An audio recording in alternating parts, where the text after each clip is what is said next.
Penyanyi Krisdayanti akhirnya tampil di atas panggung Indonesian Idol bersama Melissa. Terlihat Anang Hermansyah terdiam dan terlihat salah tingkah di meja juri Indonesian Idol saat mantan istrinya. Ia terlihat kikuk saat para juri lainnya, terutama Maya Estianty, mengarahkan kamera ponselnya untuk merekam ekspresinya saat sang mantan menyanyi di hadapannya. Ketika 4 juri, yakni Maya Estianty, Ari Lasso, Judika, dan Rosa berdiri memberikan tepuk tangannya untuk penampilannya yang menunjukkan kelas diva, Anang memilih tetap duduk di mejanya dan diam. Melihat aksinya, para juri kembali menggodanya.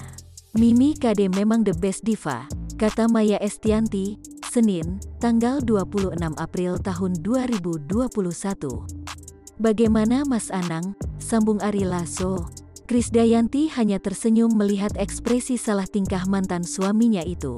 Ia kemudian mengajak para juri lain, kecuali Anang, untuk bersalaman melepas kerinduan kepada Maya, Rosa, dan Judika. Terlihat Anang pun memilih mendekati Ari Lasso dan merangkulnya. Rosa mengakui penampilan Krisdayanti yang benar-benar menjadi diva panutan. Oka sapaannya mengakui jika banyak pelajaran yang didapat dari sang diva. "Dia selalu mengkritik saya kalau keluar enggak pakai bedak. Banyak yang saya pelajari dari Mimi Kade," ujarnya.